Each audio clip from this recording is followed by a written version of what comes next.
going on, everybody? Eagles roll 41-7 over the Dallas Cowboys. The Eagles have not swept the Cowboys since 2011, outscoring the Cowboys 75-13 this season. Devontae Smith, 6 receptions, 120 yards, 2 touchdowns, could have been 3. His third career 2-touchdown game. Saquon crosses 2,000 yards, 167 yards on 31 carries. What a historic season. Giants also get the W, knocking themselves out of the number 1 overall pick. Eagles win the NFC East. Joining us, he is Shane Haff at Shane Haff NFL. What's up, Shane? Man, today could not have gone any more perfectly from the Eagles' standpoint. Honestly, you win. You appear to have escaped the game without major injuries. Kenny Pickett looked good before he exits the game, and Tanner McKee looked good. And so maybe you can make some moves this offseason dealing one of the 2 quarterbacks, whichever one you don't want long-term. You mentioned the Giants. Just everything's looking up. If the Packers can just go ahead and win, it'll set us up for a great moment of being crushed when the 49ers blow it for us tomorrow night. Also joining us, he is Rob Lange at Philly_Madness. What's good, Rob? Man, that was fun, boys. That was fun. Little bit of trepidation on my part because of Kenny Pickett starting today, going into the game. But the defense came alive, did what they were supposed to do, and the Eagles offense really got it humming. And you could see that even if you're putting 8 or 9 in the box, if you wear these guys down, you could start to get somewhere. And the Eagles had a purpose in that second half, and that was for Saquon to hit 2,000 to set them up for the possibility. And this is going to be the big debate, I think, all week, is what do you do next week if the game means absolutely nothing? I'm a jerk, and I say go for it because, God, damn it, it's 100 yards. Let them get it in the first half against the Giants. And then pull them. That's what I say, but that's just me. But excited to talk about this one. What about you, Shane? I mean, that's going to be the topic all week long. I was flipping tables that Saquon was still in on that one series. He shouldn't have been on the field to begin with. I don't care. He is the engine of this offense. Well, and Jalen Hurts. Shane, what was your reaction to Saquon being in this game in the second half, and would you play him against the Giants?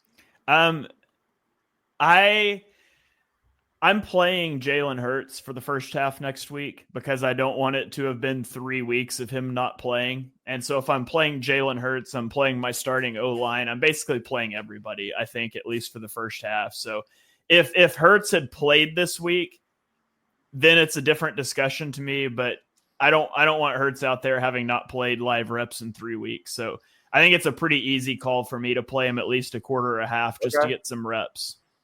He's not looking any slower. He looks like he's in good spirits. Him and CJ Gardner-Johnson on the sideline at the end of the game, that looked awesome, man.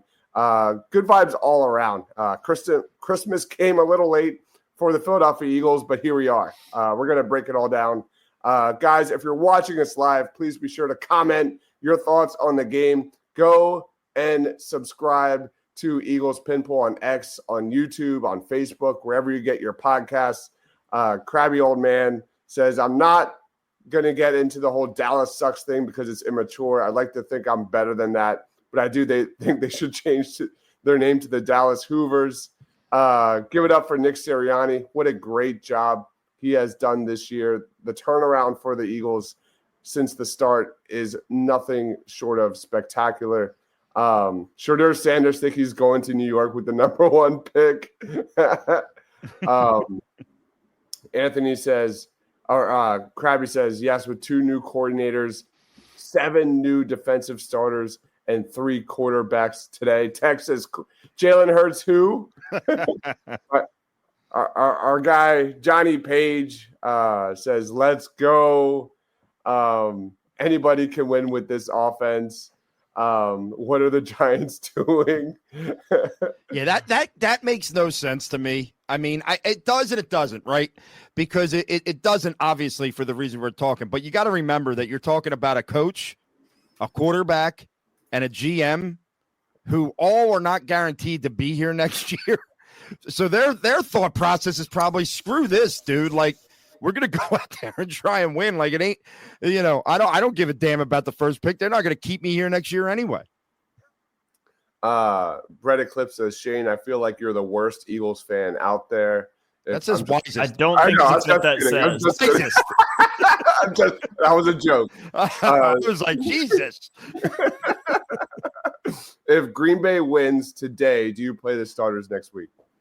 Well, I mean, it depends on for the 1 seed to be in play. I believe the 49ers also have to beat the Lions on Monday night, and then the 1 seed's in play. If the 1 seed's in play, you play the starters the whole game. Like, if there's even a possibility, you play the starters the whole game. I'm assuming that won't be the case, which is what the hypothetical earlier was. If the 1 seed is completely out of play and you're locked into the 2 seed, I'm playing Hurts and my O-line for the first half. You could argue to not play Saquon and just play the other starters, but I do think those reps for Hurts are valuable. All right. Travis saying 2,000 yards for Saquon Barkley. Cameron says, go for it. Play Saquon. Do not play Saquon next week. Cameron wants them to play a quarter. The most I will do is a quarter. I can't help it. I don't know who had their tush push more today, the Kenny Pickett or the Dallas defense. I don't know if you noticed, but like Kenny Pickett looked wrecked after those tush pushes. He looked like he's never felt that in his life. But let's jump into this one, guys. Keep the comments rolling. Please be sure to like this video if you're watching us on YouTube. We'll be here for about 45 to an hour. Let's start with, I guess, the original starter, Kenny Pickett, 10 of 15, 143 yards, a touchdown. He also had 3 carries for 1 touchdown. Had a couple tush pushes in this one, or maybe 3. I could be wrong. But overall, really good game from Kenny Pickett. I'm not the biggest Kenny Pickett fan there is. They didn't lose last week because of Kenny Pickett, and I thought with a full week of practice, those throws he made to Devontae Smith and the one throw he made to A.J. Brown in the back of the end zone that was taken away, I thought Kenny Pickett by far looked better compared to last week. Shane, lead us off, man. Quick reaction and grades, A to F on Kenny Pickett. Yeah, I thought, it starts rough. It's also a rough start when you are behind the sticks because you commit a false start before you even have an offensive snap. And so the first quarter was rough. You go 3 and out twice in a row. I think it was 2 incomplete passes and then a pass behind the line of scrimmage on 3rd and 15, and then 3 straight runs the next drive. After that, I thought he played really well. He navigated the pocket pretty well. That first touchdown he threw to Devontae Smith was a really good job of stepping up into the pocket against I think it was a 0 blitz. It might have been cover 1 blitz. I don't remember now, but there was no safety over the top outside the numbers. And he did a good job stepping up into that and making a good throw. And, if we want to compare quarterbacks, and nobody that's intelligent should be doing that this week, making any statements about Hurts, but that's a play that I'm not sure Hurts makes because Hurts is going to want to run out of that. And Pickett's got some mobility. He doesn't have the mobility Hurts does. And that's a place you'd like to see Hurts grow just a little bit and stepping into that. I mean, he can clearly make that throw. I just think his response to Mailata kind of getting beat there would probably be a little different. So I thought Pickett did some good things. He clearly doesn't have the arm that Hurts has, though, but it was nice to see him step in and play well when he had a full week to prepare. And that's probably what the Eagles are hoping for when they made the trade this offseason. I think it was a 3rd for Pickett and a 4th or something like that. That's what they were hoping for. They just forgot they had another quarterback that's even better on the bench the whole time, and Tanner McKee. Retweet. What about you, Rob? How would you grade Kenny Pickett? Yeah, I mean, I think he played well. Early on, it was scary. It looked bad. I mean, honestly, I thought both sides of the ball, first couple drives, outside. I know that the pick 6 happened, but they looked tentative. They looked like they just were not there, ready to play. I thought Cooper, DeJean a couple times early, like some of the young guys early. But I mean, everything's turned back around. But as far as Kenny was, I somebody texted before the game and said anytime there's single coverage, they should send one of the receivers along and just have Kenny try and toss it up to him. And it looks like that's what they started to do to make those plays happen. Oh my God, he looked like a pinball in these. Dude, he looks so. When you look at the legs of Jalen Hurts and compare it to Kenny Pickett, it's nuts, man. He looks like a rag doll down there compared to Jalen Hurts, who just literally pushes the pile with his offensive lineman. Yeah, it's so different. But yeah, no, listen, all in all, he did what he needed to do. And then it's like, and that's the crazy thing. And we've talked about this all year. Tanner McKee comes in and just continues to do it as well. And maybe even had a better clip with some of those back shoulder throws that he's making. So all in all, good game for the backup quarterbacks. You totally dominated the team. And once again, I know Dallas isn't that good this year, but they've won 4 or 5 games. They've played better ball as of late. And you just absolutely demoralized them today. I mean, you just absolutely took them out of the game with turnovers and everything else. So good all around. Marshawn says, I hope Micah takes every game against us. I mean, other than the one penalty where he was offsides, like I don't remember seeing Parsons in this game. He's the one that put Kenny Pickett on the sideline. That's right, which should have been a late hit, probably. Like I thought that one was close. I thought that one was pretty clean. The Milton Williams to Jaden Daniels one was not as bad as that one. Well, yeah, but that wasn't a penalty either. Yeah, I don't think the Parsons one was a penalty. I mean, it was kind of bang bang, and he led with his arm and right to the chest. I thought it was just a good old fashioned football hit. Yeah, I agree with Rob on that one. I probably would have held on to the flag there. Okay. The one earlier in that drive that initially aggravated Pickett's injury, though, like that one should have been an ejection. If you take 3 steps and then lower your head into a quarterback's chest after he's let go of the ball, you should be ejected. That shouldn't be a 15-yard penalty. That should be an ejection. Yeah. Pretty sure his ribs, well, he hurt his ribs multiple times, but like I feel like the bad one was with Parsons, right? Well, like Parsons came after, I think. I think he heard it on the one prior where the guy came in super late, and then that was the kind of the icing on the cake when Parsons hits him right after that. Jalen Carter gets held more than something during presidential campaigns. Nick Wright said the Eagles would come in 3rd in the division and miss the playoffs. This is why you'd never listen to Nick Wright about anything. Absolutely not. How much does Lane pay for child support on Parsons' family? That might be my favorite comment of the day. That's tough. We curb stomped the Cowboys twice this season. Even the Eagles 2017 season, they did not sweep the Cowboys. Hopefully that's a sign of Gardner Minshew shootout in Dallas on Christmas Day. And Minshew struggled. Yeah. All right, let's roll to Tanner freaking McKee. McKee ended this one 3 of 4 passing. Didn't get a lot of opportunities, but overall, he threw the ball, had nice ball placement. The arm talent is absolutely there. 2 touchdowns in this one. Rob, lead us off. Quick reaction to a small sample size of Tanner McKee. Listen. Tanner McKee threw 2 balls to A.J. Brown, back shoulder throws that I thought were really good. I mean, the one play was almost an amazing play by A.J. His foot steps out of bounds, but he goes right back to it. That back shoulder throw is not an easy throw to make. And I mean, he kind of did it with ease on that play. And it was just, I mean, it was perfectly placed. I think we've all talked about, how much we like Tanner McKee in the preseason. And I think that he has the makings of a very good backup quarterback in this league. I'm not going to sit here today and tell you because of his 4 passes and 2 touchdowns, he should be a starter in this league. But I think that he can be an absolutely serviceable backup. Look how tall he is in the pocket. I think that's one of the things, I like a tall quarterback every now and again so that the ball's not getting knocked down constantly. Listen, you can't say enough. The kid comes in and he tosses 2 touchdown passes. I mean, he did his job.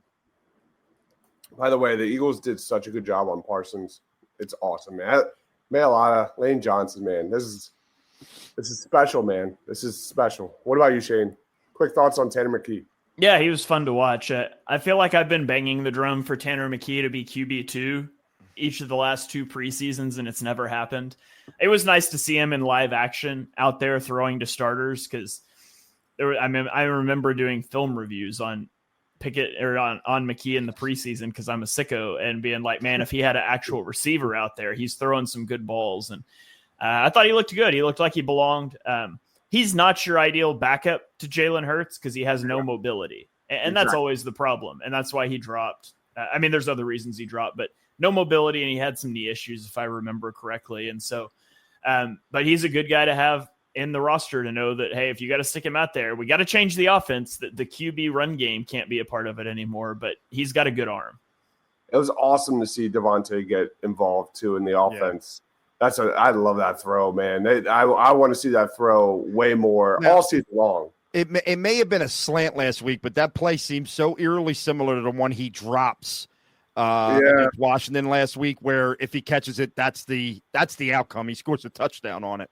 So it was nice. It was nice to see a bounce because that was so uncharacteristic for him last week to drop that pass. It was nice to see him come back the week after with a game like today where he really makes a difference in the ball game, scores 2 touchdowns. Happy to see it for him. Yep. Coyle says trade Pickett. I mean, what kind of trade value would you expect out of a Kenny Pickett trade? Could you like think of a round number right now off the top of your head, Shane? 4 or 5? Third round pick. Oof, that's what I'd ask for. I do that in a heartbeat.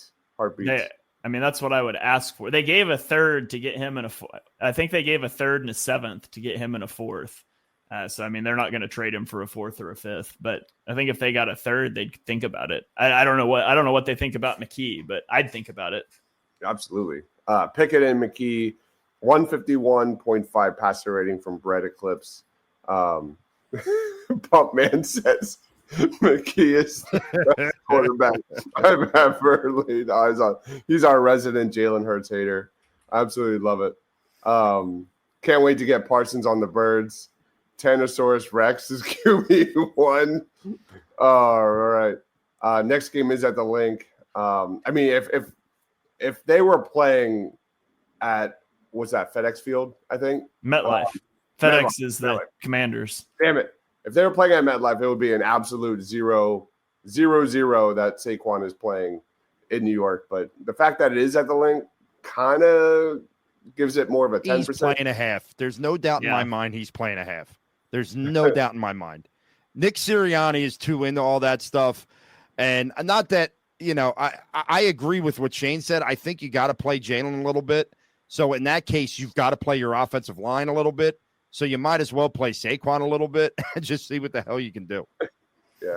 Or you could hand the ball to Kenny Gainwell. I mean, I do think it's funny that Kenny Gainwell and Tyrion Davis-Price had the same number of carries today. That's kind of funny to me. Ryan Reese is somewhere smiling right now because of that. No turnovers by Pickett or McKee from Braden. Pretty much as good of a game as you can hope for with 2 backups. Absolutely. Any other thoughts on the quarterback play before we get into Saquon? Nope. Going once, going twice. All right, let's roll on to Saquon Barkley and the Eagles' run game. All right. I think the first half versus the second half had a lot of differences, mainly because I thought the push from the Eagles' offensive line, especially on the interior, was unbelievable in the second half.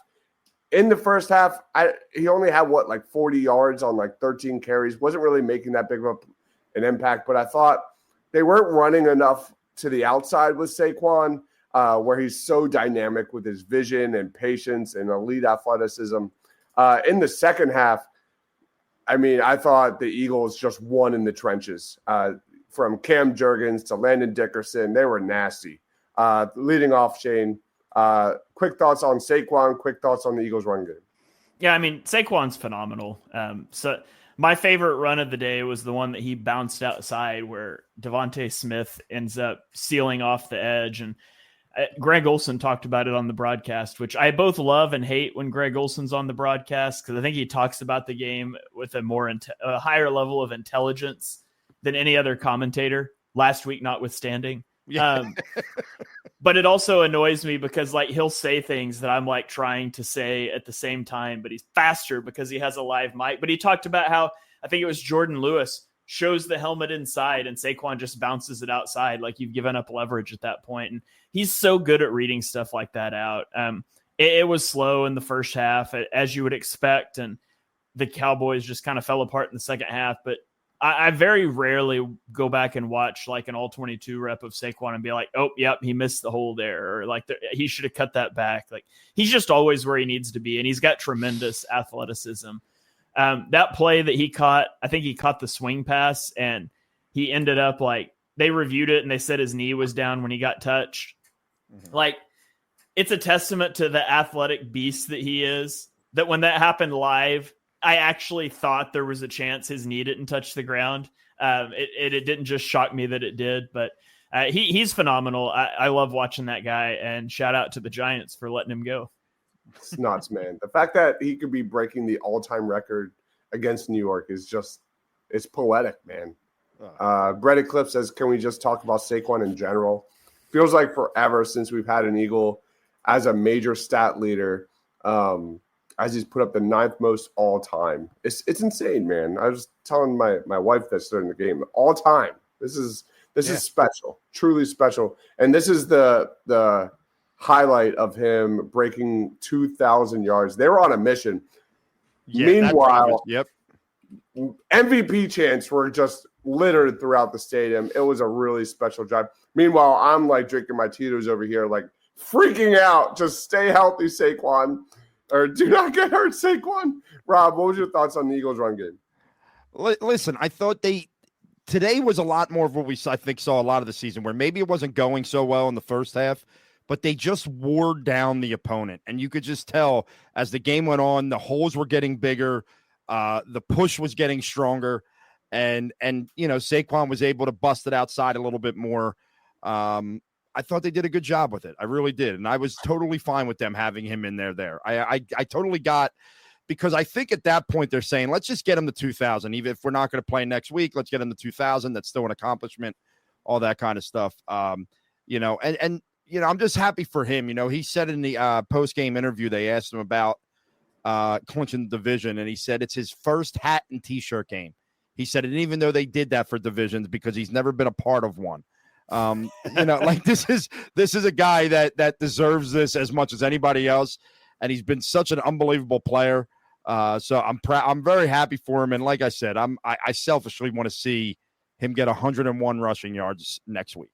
Oh my God, can we just get an 80-yard touchdown run, and then on the next series get 20 yards and just that's I can't. I'm sorry, guys. I'm not with you. Saquon should not play next week. You should not play. Krabby says, can I remind everyone that my hatred for Kelly Green makes Ryan look like Gainwell's biggest fan? Ryan's down there right now. That's got to be a freaking party down at the link with it being 60 degrees. I can't even imagine. Yeah. Saquon's first run next week, a 4-yard loss. We have AP chiming in. Are we rooting for the Packers and hope that we can still get the number 1 seed, or Vikings and force a likely Commanders as the number 7 seed and playoff opponent? Any thoughts, guys? I'm rooting for the Packers. I would love to still have a shot at the 1 seed. I mean, that's just crazy right now. I don't care who the 7 seed. I really don't, because whoever the 7 seed is, they're coming here to hopefully face a fully healthy Eagles team who I believe can beat anybody. You know what I mean? So I don't care who the 7 seed is. If you can get a chance to be the 1 seed and force Minnesota or Detroit to have to come out here, so let's do it. Don't forget that our bye week was basically a preseason week. It was week 5.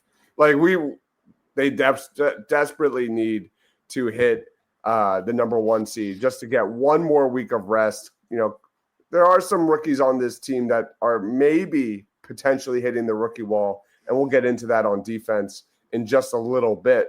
Also, the Packers winning decreases the chance they would be the 7 seed. So it's all win. The Packers win, they are pretty much locked into not being the 7 seed. I think if I remember, because they've got a game up, they're a game up on Commanders now. So if they lose, they'd be tied with the Commanders if they win tonight. So you want the Packers to win because it preserves a shot for the Eagles to get the 1 seed. B, it locks in the fact the Packers will not be the 7 seed, I think, if I understand that all correctly. Yeah. First time we've thrown for 3 touchdowns in a game. That's crazy to me. That's crazy with all the running touchdowns from Jalen, I guess, but that's wild. That's a great stat. I would not get that correct if that was a trivia question. All right. Any thoughts on the Eagles' run game? Going once, going twice. Let's throw it to receivers. Just a complete contrast from last week. Eagles receivers led by Devontae Smith, 6 receptions for 120 yards, 2 touchdowns. He had that 49-yard reception that was so close to being another touchdown. That would have been an amazing hat trick for Devontae. A.J. Brown wasn't involved as much. 3 receptions for 36 yards and a touchdown. That back of the end zone touchdown, that was taken back. That definitely was there, but also that one-handed catch he had in the back of the end zone, that was taken back. I mean, he was not on the box surface stats like that impactful, but his presence was felt for sure. Grant Calcaterra had an amazing one-handed catch. Yeah. Good to see him make a play. I joked at this during the halftime show. E.J. Jenkins got a target. Not a good thing. I'll throw it to you, Rob. Quick thoughts on the receivers. Yeah, I mean, I thought Grant Calcaterra's catch was huge. I thought A.J. Brown did what A.J. Brown does, and I think Devontae Smith had a great day. I mean, to me, it's pretty simple. Today was not, today was a day where they did what they needed to do with backup quarterback. So, of course, when you look at it, you're happy about it. You're thrilled about it.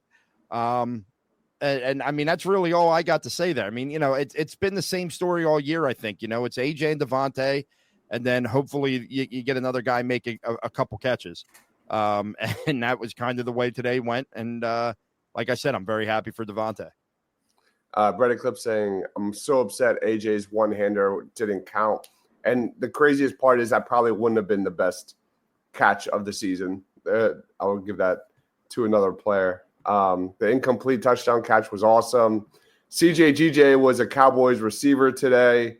Also a nice throw. Shane, quick thoughts on the receivers? Yeah, I mean, it's nice to see Devontae Smith have a big game after his drop sets up the scenario for the Eagles to lose last week. I'm not saying it was his fault they lost. Obviously, in a game like that, there's plenty of blame to go around, but he feels that. So to see him bounce back, clinch the 2 seed with a 6 catch for 120 yards, 2 touchdown game, you love that for Devontae Smith. I think I also saw that he set a career record, a personal record for touchdowns in a season. A.J. Brown, yeah, you guys talked about that one-hander that he got the second foot out of bounds. That was nice ball placement. That ball just stuck to his hands. That looks like when I'm playing catch with my son with his little junior size football, how I can one-hand it because my hand is as big as the ball. A.J. Brown's just a man among boys out there. And the one thing that does stick out to me receiver-wise is Jahan Dotson can't get a target. That trade's looking like an all-timer bad one for Howie Roseman. And it's one I was excited about at the time, but he's just done nothing. And you look at his snap counts in this game. He only played 30 snaps out of 65. Johnny Wilson played 20 snaps. And so not only is Jahan Dotson, not getting targeted, he started to lose snaps to a day 3 rookie. And, he's right now in the regular season, he's got 122 receiving yards. So I really thought Jahan Dotson was going to come in and play a role for the Eagles, and he just hasn't. A lot of that's because A.J. Brown and Devontae Smith are so good, but also it's been really disappointing. He just hasn't been able to get involved at all. E.J. Jenkins had more targets in a Week 17 game than Jahan Dotson. I don't understand it. I'm at a loss. Tanner told Bland after that, AJ, sit this one out. Deron Bland had a terrible game. I feel like he was getting beat left and right. CJ GJ had more yards from balls thrown by Cowboys quarterbacks than any single Cowboys receiver. Any other thoughts on the receivers before we? Oh, hold on, one more comment. Has Dotson done nothing, or are the other guys just stroking it up and they don't need him? Any thoughts there, Shane? I think there's a lot of he's done nothing. But again, he's like number 5 guy in the offense right now. So, you're going to get the ball to A.J. Brown. You're going to get it to Devontae Smith. You're going to get it to Grant Calcaterra and Saquon Barkley, all ahead of Jahan Dotson. So I think it's more of a referendum on him as a player that they just haven't tried to like scheme him up anything. They haven't really tried to get him involved. He's just out there doing cardio. Yep. All right, let's roll to the defense. Oren Burks leading the Eagles in tackles. Zach Bond, yet again, he was terrific, whether it was coverage or stopping the run. Quinyon Mitchell had an interception taken from him. We'll talk about that. We can't say that because I've still never seen him catch a football. So we can say for sure that Chauncey Gardner-Johnson stole a pass breakup from him. We can't say for certain he stole an interception from him. That's all I'm saying. It was funny when that happened. It was my first thought. I was like, damn it. That should have been the pick. It's unbelievable. My first thought was I was excited that they caught it. And then I looked at it. That was like, then literally the second thought in my head mid-celebration was, oh, shit, that's Q's side. And then you watch the highlight, and they're both like right there. They're both right there. It's so funny with Chauncey Gardner-Johnson because he frustrates the hell out of you. He makes some plays that are just so annoying. But, man, he has a nose for the ball, don't he? I mean, he just always seems to be there when it's time for a pick. I don't understand. It's like, I understand that they may not be good throws, but he just always seems to be there. It's unbelievable. Yeah. All right, Shane, lead us off, man. Defense, where do we go from here? Yeah, I mean, Chauncey Gardner-Johnson has a great game. It's nice to see Oren Burks step in and I'll watch on the All-22, but outside of like the fumble he forced, I didn't really notice him a lot. And that's a really good thing when you're talking about a backup linebacker that has to play the whole game, that to not notice him means he was like replacement level player out there. And so that's a big plus. I thought Nolan Smith had some really good rush reps. It looks like PFF's only got him for 1 pressure right now. But I thought he had a good job. Man, I wanted him to get that interception so bad. When I don't even remember who it was now. I think it was Jalen Carter batted one, and it hits Nolan Smith in the chest. Yeah.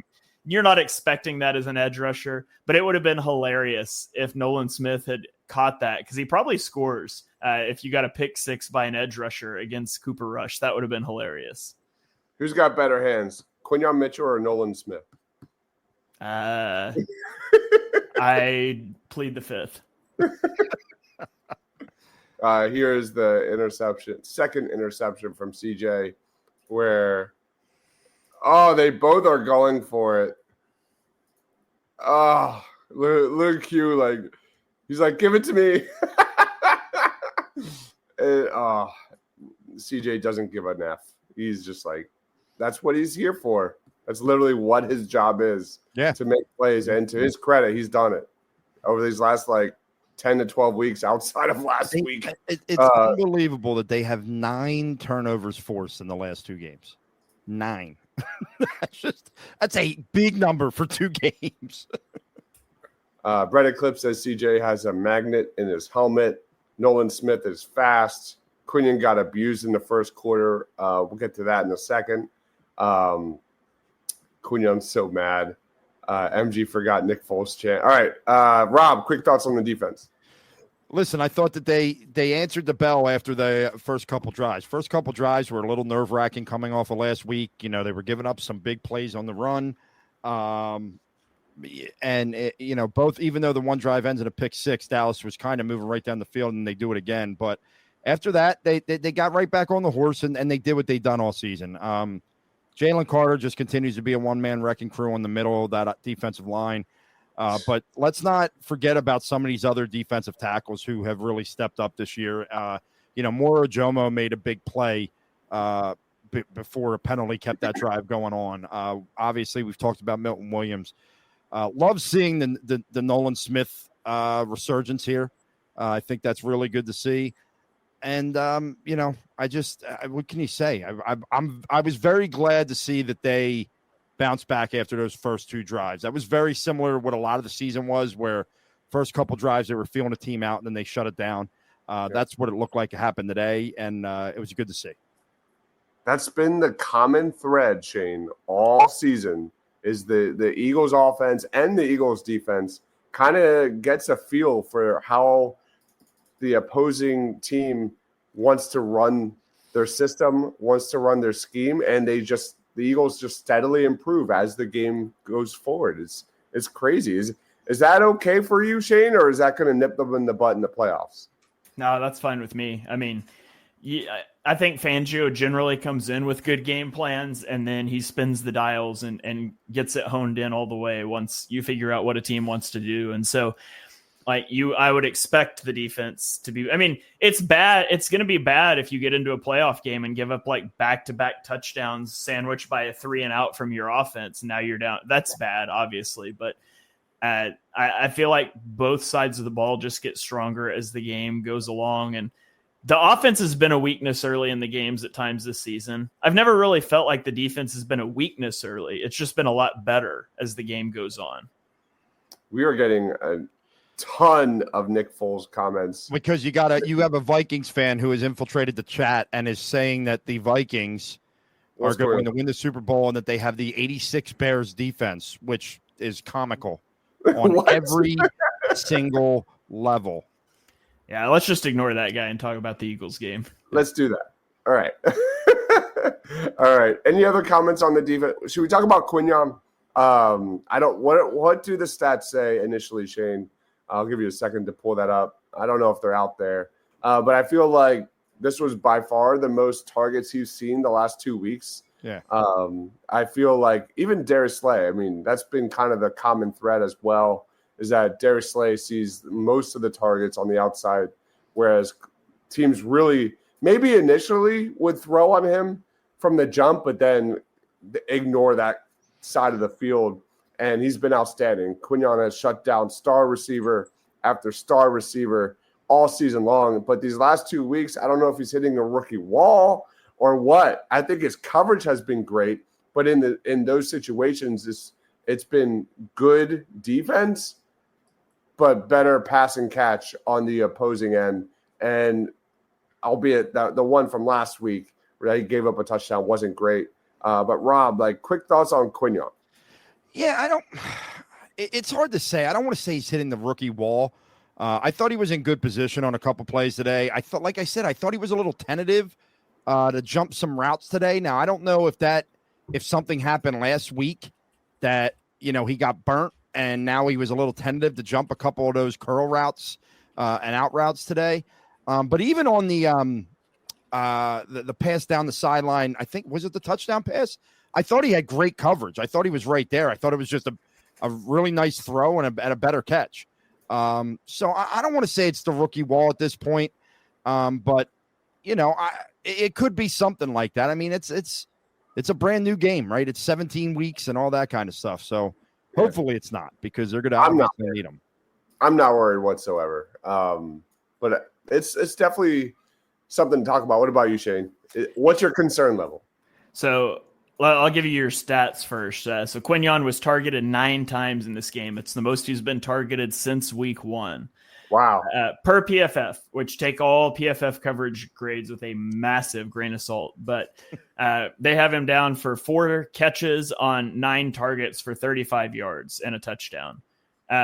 He's allowed a touchdown in 2 consecutive games after not having allowed one the whole season prior to that. And if you sort by their coverage grade, this is his second lowest coverage grade game of the year. So that's what PFF has to say about it. I'm not concerned. He had good coverage on the touchdown pass. That happens. You're going to get got sometimes. And I really don't think last week I thought he was worse than he was this week. You give up a 4-yard hitch as an outside quarters corner that's playing off coverage with no help over the top. I don't care. Unless it's 4th and 2 or something. But I'm not concerned about Quinyon. I think last week was more of a struggle for him than this week was. I just think he got targeted a lot this week, and again, only gave up 4 catches. So I'm not concerned about Quinyon. You knew he was not going to play at the same. Let me say that differently. Cornerback is a lot about the splash plays you make or give up, and sometimes there's some luck in that. Because you can bite on a double move and the quarterback doesn't see it. Nobody even knows until all 22 starts showing up on Twitter. Or you can bite on it and it's very visible. And that sometimes that one game just massively swings what we think of a cornerback. So I think Quinyon Mitchell's fine. I think he's going to continue to be fine. He was never going to not allow a touchdown in his career. I think he's still playing solid football. Yep. All right. Vikings just missed the field goal, so it's still 0-0. I hate YouTube TV. How are you like good 10 seconds ahead? Oh, I'm not even on YouTube TV. I'm on my phone. I'm just on my phone. Yeah, it's the attempt just happened on my screen. So yeah, my TVs are in the other room, so I have to just check it on my phone. And I thought Rob was lying because it was perfectly in line, but it fell short. I was like, Rob's watching some ghetto stream that changes how they're using AI to make it look like he missed a field goal. Hurts choked the Super Bowl. Didn't he put up the best stats in Super Bowl history or something along those lines? Anyway, all right. Anyway, any other thoughts on the defense before we get into some other segments like player of the game? Zach Bond just continues to he's incredible. Operate at an all-pro level. It's a travesty if he doesn't make the all-pro team. Honestly, he should be defensive player of the year. He really should. And he didn't have jaw-dropping moments in this game. He didn't put up a lot of stats or anything, but one play that was just incredible. I tweeted it out. The Eagles walked him up onto the line of scrimmage for a 6-man front.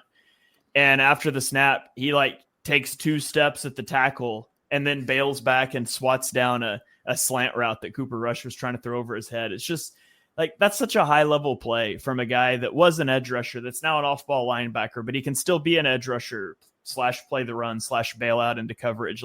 He gives so much versatility to this defense. It's insane. And I'm going to be really sad when he signs a $25 million a year contract somewhere else this offseason.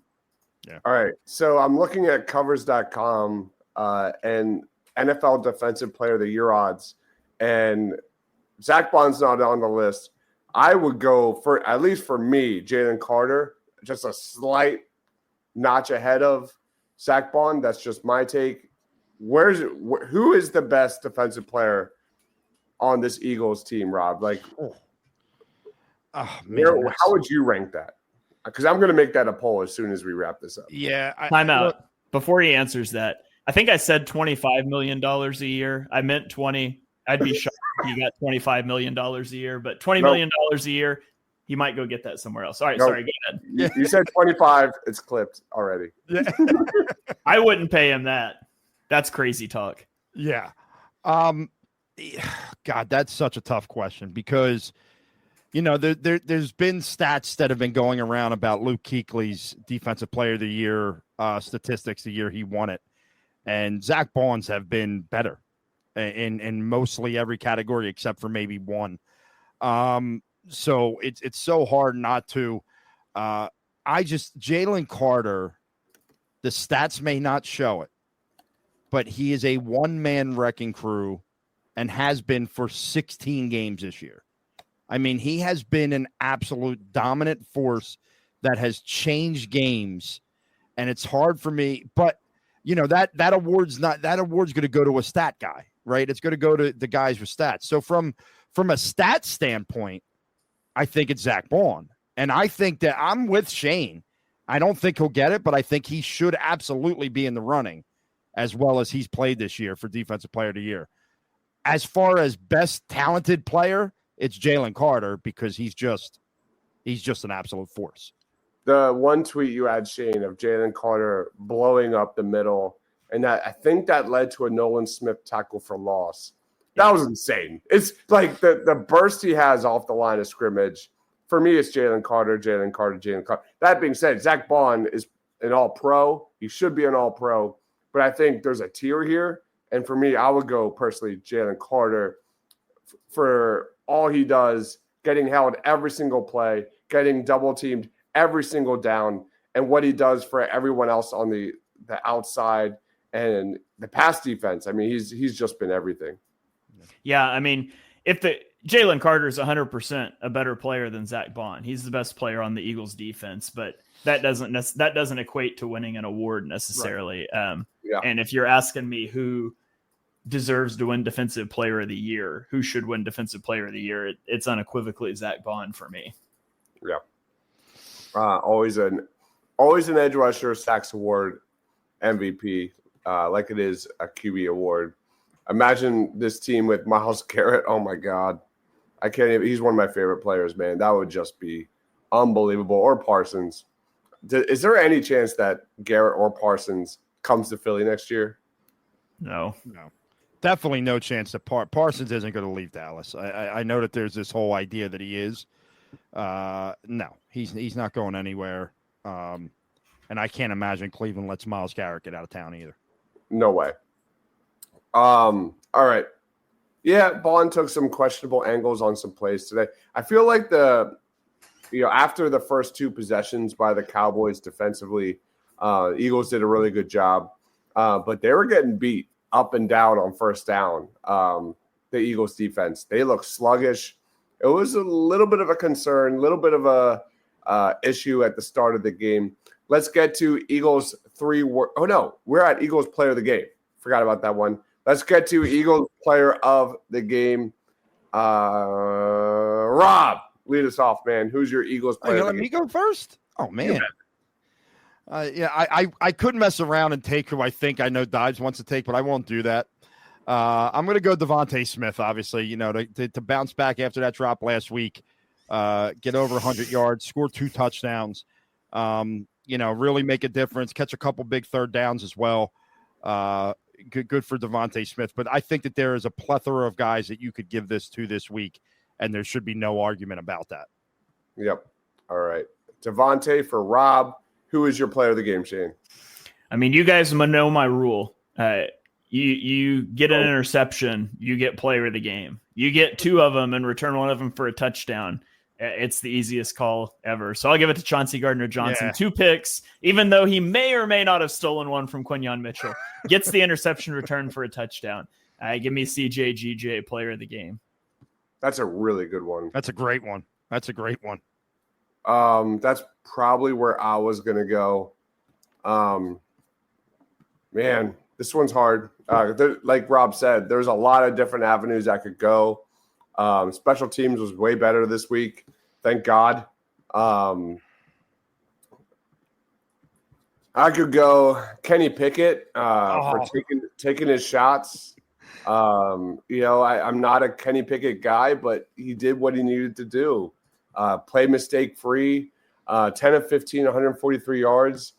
But the guy I feel like I should talk about, I'm going to go Oren Burks. Oren Burks, not perfect by any means, but a guy filling in for Nakobe Dean, who has been one of the biggest breakout players in the NFL. Tough role to fill there. Led the team in tackles, had a forced fumble, 8 total tackles. Good for Oren Burks. I don't know how much that's going to mean going forward, but I liked his play during the preseason. Give me Oren Burks. Why not? I could have swore you were going Tanner McKee, Dives. I thought Tanner McKee was your I know. guy. He is my guy. I love Tanner McKee, but at the end of the day, like he literally. You could have went. You could have went that. You could have went Saquon Barkley for getting the 2,000 yards. I just saw it in the chat. Yeah, this Jordan. That was the most ridiculous. He one-armed that away from 2 Cowboys. One-armed it. That's how strong he was. Cooper DeJean, I feel was like physical today. I feel like he was involved. You're talking about Cooper Rush. Later, I think Cooper DeJean was physical. The first 2 drives, like I said, there was some like hesitation. I felt like one of them was on one of those swing passes where he normally just runs through the guy. He stopped and allowed, it might have been Turpin, to get around them, which he hasn't done. It was weird. Like those first 2 drives were so weird. I was glad it went back. What happened on Jake Elliott's ridiculous field goal attempt that looked like he was going to miss? I don't recall this. It was horrible. It was so. Oh, low. yeah. It looked like it got tipped, but they never said anything about it. Yeah, because everything else was dead center for him today and was fantastic. But that, yeah, sorry, go ahead. No, I was just saying, but that kick was so weird. Yeah, I feel like that had to have been tipped at the line because it wasn't end over end. He either just maybe the hold was bad or he just mishit it, but more than likely somebody got a piece of it. Yeah. All right. I mean, it's hard to not have Saquon as your player of the game when he goes over 2,000 yards. But here we are. It's great to see the Eagles start kicking the ball in the back of the end zone again. Thank you for doing that again. I don't understand the mess of last week. It is what it is going forward. Let's get to Eagles 3 words or less, Shane.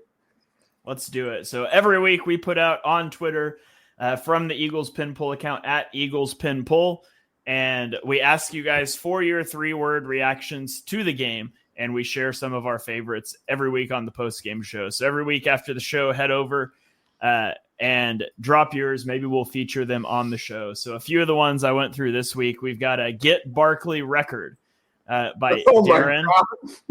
And this opposite of Dibes. It's creative. Dibes would have said Get Barkley the record and just said I don't care about the rules. But shout out to Darren for stripping out the definitive article and get it into 3 words. So shout out to Darren.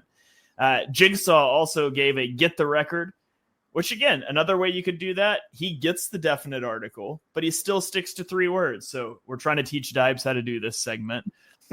Nico gave us a Philly looks unstoppable. John says playoff.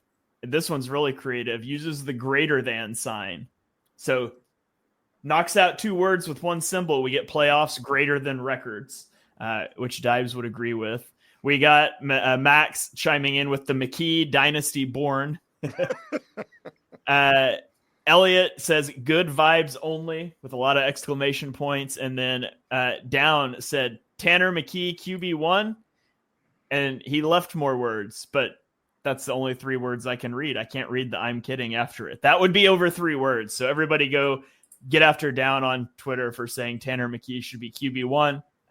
We're totally joking, by the way. So there's some of our favorites from Twitter. For my 3 words for the game, I'm just going to go with home playoff game. Eagles clinch, the home playoff game. You could go with NFC East champs.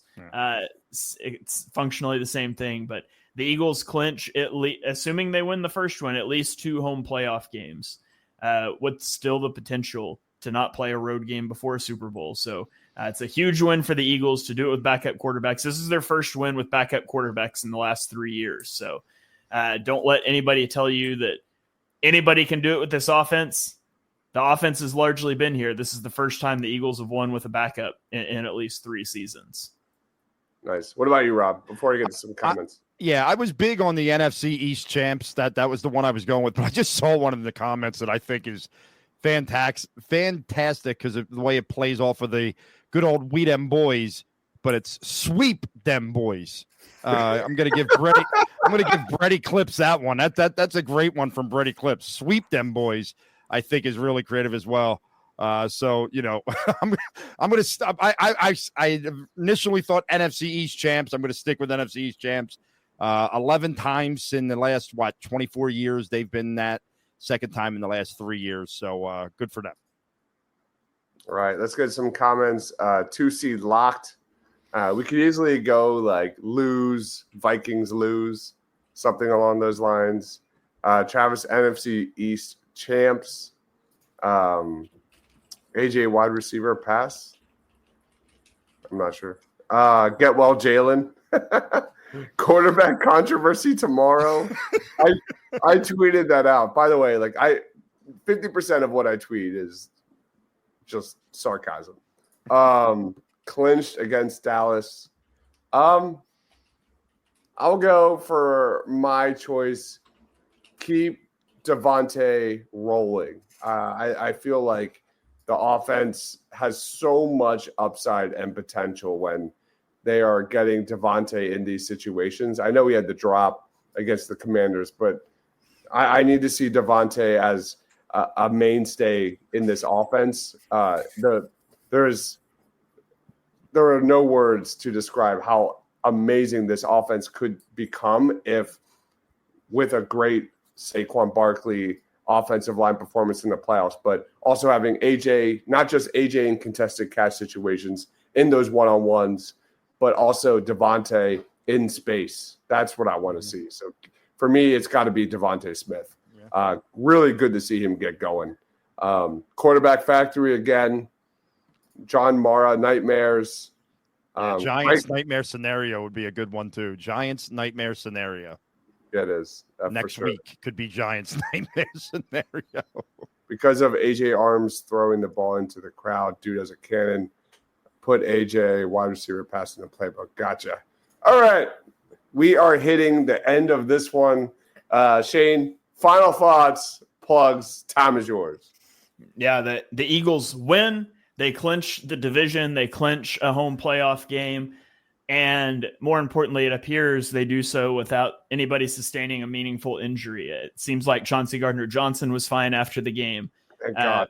Kenny Pickett might be more up in the air, but, Jalen Hurts should be back next week. So it's really the perfect scenario for the Eagles. Saquon sets the team record. Actually, I think he set the team record last week, but breaks 2,000 yards in the Kelly Greens in front of the home field. Wearing the same Kelly Greens he wore when he did the backwards hurdle. So love the symmetry of that. Maybe they should just keep wearing those because Saquon does crazy things in Kelly Green. But fun game. Nice to not have to sweat this one out. And, who knows what we're going to get next week. But I already can't wait for Wild Card Weekend. Yeah, the CJ Gardner-Johnson injury is a low-key, underrated injury. I'm glad he's fine because if he is hurt, the talent disparity between CJ Gardner-Johnson and Tristan McCollum, oh my God, that would be a disaster waiting to happen come playoff time. Glad he's fine. Rob, final thoughts, plugs. Hey, hell of a win. You win 41-7 with your backup quarterbacks. You can't. There's really not much to complain about after that. Chance at if you win your first home playoff game, you're gonna get a second one as at least a 2 seed, and you see what happens there. Excited to see what this team's got as we go forward here. Catch me Philly _madness, party on Broad on Mondays, and then every now and again on these Eagles post games.